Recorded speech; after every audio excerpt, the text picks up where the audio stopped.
ಇನ್ನು ಬಿಜೆಪಿಯಲ್ಲಿ ಲೋಕಸಭಾ ಚುನಾವಣೆಗೆ ಟಿಕೆಟ್ ಲಾಬಿ ಜೋರಾಗ್ತಾ ಇದೆ.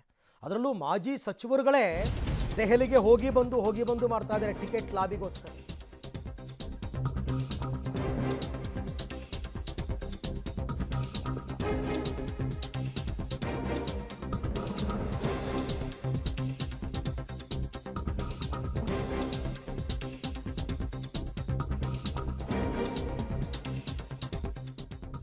ಬಿಜೆಪಿ ಮಾಜಿ ಸಚಿವರಿಂದ ಲೋಕ ಟಿಕೆಟ್ಗೆ ಕಸರತ್ತು ಜೋರಾಗ್ತಾ ಇದೆ.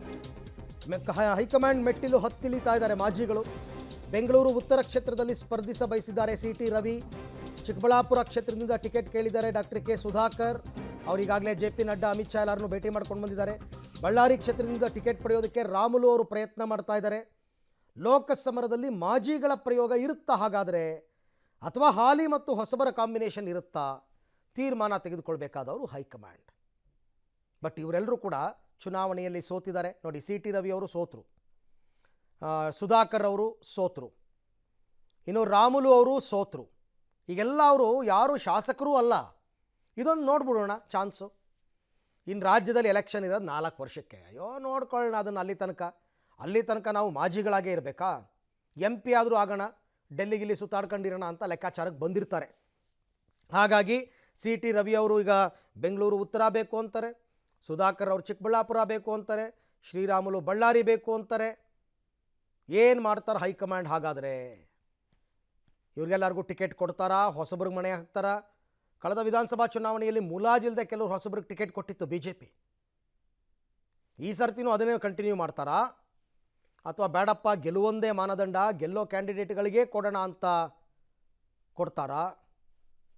ಈ ಬಗ್ಗೆ ಮತ್ತಷ್ಟು ಮಾಹಿತಿ ನನ್ನ ಕೊಲೀಗ್ ಮಸೂದ್ ಅವರಿಂದ ಪಡ್ಕೊಳ್ಳೋಣ. ಮಸೂದ್, ಆಸೆ ಎಲ್ರಿಗೂ ಇರುತ್ತೆ. ಈಗಾಗಲೇ ಯಾರ್ಯಾರು ಮಾಜಿ ಸಚಿವರುಗಳು ಅಂತ ಅನ್ನಿಸ್ಕೊಂಡಿದ್ದಾರೆ, ವಿಧಾನಸಭಾ ಚುನಾವಣೆಯಲ್ಲಿ ಸೋತವರು ಲೋಕಸಭಾ ಚುನಾವಣೆಗೆ ಟಿಕೆಟ್ಗೆ ಲಾಬಿ ಮಾಡ್ತಾ ಇದ್ದಾರೆ. ಬಟ್ ಹೈಕಮಾಂಡ್ ಮನಸ್ಥಿತಿ ಏನು? ಇವರೆಲ್ಲರಿಗೂ ಟಿಕೆಟ್ ಕೊಡುತ್ತಾ? ಏನಾಗಬಹುದು ಮುಂದೆ ಅಂತ? ಅರವಿಂದ್, ರಾಜ್ಯ ಬಿಜೆಪಿಯಲ್ಲಿ ಈಗಾಗಲೇ ಸಂಭಾವ್ಯರ ಪಟ್ಟಿಯನ್ನು ಸಿದ್ಧ ಮಾಡ್ತಾ ಇದ್ದಾರೆ. 10ನೇ ತಾರೀಕು ಫೆಬ್ರವರಿ ಒಳಗಡೆ ಕಳಿಸ್ಕೊಡುವಂಥ ಪ್ರಯತ್ನ ಮಾಡ್ತಾ ಇದ್ದಾರೆ. ಈ ಮಧ್ಯೆ ಪ್ರಮುಖವಾಗಿ 3 ಮಾಜಿ ಸಚಿವರು ತೀವ್ರವಾಗಿ ಟಿಕೆಟ್ಗಾಗಿ ಲಾಬಿ ಮಾಡ್ತಾ ಇದ್ದಾರೆ. ಈಗಾಗಲೇ ಆ ಪೈಕಿ ಒಟ್ಟು 3 ಜನ, ಸಿ.ಟಿ. ರವಿ ಅವರು, ಸುಧಾಕರ್, ಶ್ರೀರಾಮುಲು, 3 ಜನ ಕೂಡ ಹೈಕಮಾಂಡ್ ನಾಯಕರನ್ನ ಭೇಟಿ ಮಾಡಿ ಬಂದಿದ್ದಾರೆ. ಮೊದಲು ಸಿ.ಟಿ. ರವಿ ಅವರು ಭೇಟಿ ಮಾಡಿ ಬಂದರು. ಈಗ ಕಳೆದ 2-3 ದಿನಗಳಿಂದಲೂ ಕೂಡ ಸುಧಾಕರ್ ಅವರು ಮತ್ತು ಶ್ರೀರಾಮುಲು ಅವರು ಇಬ್ಬರು ಕೂಡ ದೆಹಲಿಯಲ್ಲಿ ಮೊಕ್ಕಾಂ ಹೂಡಿದ್ದಾರೆ. ಇಬ್ಬರು ಕೂಡ ಹೈಕಮಾಂಡ್ ನಾಯಕರ ಭೇಟಿ ಮಾಡಿದ್ದಾರೆ. ನಿನ್ನೆ ರಾಮುಲು ನಿನ್ನೆ ರಾತ್ರಿ 8 ಗಂಟೆಗೆ ಅಮಿತ್ ಶಾ ಅವರು ಭೇಟಿ ಮಾಡಿದ್ದಾರೆ. ಮೊನ್ನೆ ಜೆ.ಪಿ. ನಡ್ಡಾ ಅವರು ಭೇಟಿ ಮಾಡಿದ್ದಾರೆ. ಸುಧಾಕರ್ ಅವರು ಕೂಡ ಜೆ.ಪಿ. ನಡ್ಡಾ ಭೇಟಿ ಮಾಡಿದ್ದಾರೆ. ಬಿ.ಎಲ್. ಸಂತೋಷ್ ಭೇಟಿ ಮಾಡಿದ್ದಾರೆ. ಟಿಕೆಟ್ಗಾಗಿ ಲಾಬಿ ಮಾಡ್ತಾ ಇದ್ದಾರೆ. ಸುಧಾಕರ್ ಅವರು ಚಿಕ್ಕಬಳ್ಳಾಪುರದಲ್ಲಿ ಈ ಬಾರಿ ನಿಂತ್ಕೋಬೇಕು, ವಿಧಾನಸಭೆ ಸೋಲಿನ ಸೇಡನ್ನು ತೀರಿಸ್ಕೋಬೇಕು ಅನ್ನುವಂತಹ ಆ ಜಟಾಪಟಿಗೆ ಇಳಿದಿರುವಂಥದ್ದು. ಹೈಕಮಾಂಡ್ ಏನು ಮಾಡುತ್ತೆ ಕಾದು ನೋಡಬೇಕು. ಇನ್ನು ಸಿ.ಟಿ. ರವಿ ಅವರು ಚಿಕ್ಕಮಗಳೂರಿನಿಂದ ಬೆಂಗಳೂರಿಗೆ ವಲಸೆ ಬರೋದಕ್ಕೆ ಪ್ರಯತ್ನ ಪಡ್ತಾ ಇದ್ದಾರೆ. ಬೆಂಗಳೂರು ಉತ್ತರ ಕ್ಷೇತ್ರದ ಟಿಕೆಟ್ ಕೇಳ್ತಾ ಇದ್ದಾರೆ. ಯಾಕೆಂದರೆ ಅಲ್ಲಿ DVS ಅವರು ನಿವೃತ್ತಿ ಘೋಷಣೆ ಮಾಡಿದ್ದಾರೆ. ಆದರೆ ಈಗ ಮತ್ತೆ ಅವರು ಸ್ಪರ್ಧೆ ಮಾಡೋದಕ್ಕೆ ಮತ್ತೆ ಮನಸ್ಸು ಬದಲಾಯಿಸ್ತಾ ಇದ್ದಾರೆ. ಬೆಂಗಳೂರು ನಾಯಕರ ಸಪೋರ್ಟ್ ಅವ್ರಿಗಿದೆ. ಆ ಹಿನ್ನೆಲೆಯಲ್ಲಿ ಏನಾಗುತ್ತೆ, ಸಿ.ಟಿ. ರವಿ ಅವರಿಗೆ ಟಿಕೆಟ್ ಕೊಡ್ತಾರಾ ಇಲ್ವ ಅನ್ನೋದನ್ನ ಕಾದು ನೋಡಬೇಕು. ಬಳ್ಳಾರಿಯಲ್ಲಿ ಶ್ರೀರಾಮುಲು ಅವರು ಪ್ರಯತ್ನ ಪಡ್ತಾ ಇದ್ದಾರೆ. ಜನಾರ್ದನ್ ರೆಡ್ಡಿ ಅವರು ಬಂದರೆ ಮತ್ತೆ ತಮಗೆ ತೊಂದರೆ ಆಗುತ್ತೆ ಅನ್ನುವಂಥ ಒಂದು ಆತಂಕ ಕೂಡ ಅವರು ಮನೆ ಮಾಡಿದೆ. ಆ ಹಿನ್ನೆಲೆಯಲ್ಲಿ ದೆಹಲಿಯಲ್ಲಿ ಈ ಎಲ್ಲ ವಿಚಾರದ ಬಗ್ಗೆ ಅವರು ಚರ್ಚೆ ಮಾಡ್ತಾ ಇದ್ದಾರೆ. ಮಾಜಿಗಳಿಗೆ ಟಿಕೆಟ್ ಕೊಡೋ ವಿಚಾರದಲ್ಲಿ ಇನ್ನೂ ಕೂಡ ಹೈಕಮಾಂಡ್ ಯಾವುದೇ ಸ್ಪಷ್ಟತೆ ಕೊಟ್ಟಿಲ್ಲ. ಆದರೆ ಹೈಕಮಾಂಡ್ ಲೆಕ್ಕಾಚಾರ ಏನಿರುತ್ತೆ ಅಂತ ಯಾರಿಗೂ ಗೊತ್ತಿಲ್ಲ.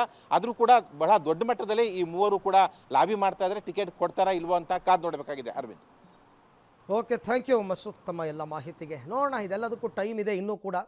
ಬಟ್ ಚುನಾವಣೆಗೆ ಸ್ವಲ್ಪ ತಿಂಗಳಿದೆ ಏನು ಬೇಕಾದರೆ ತಾನೇ ಇವೆಲ್ಲ ಶುರುವಾಗೋದು.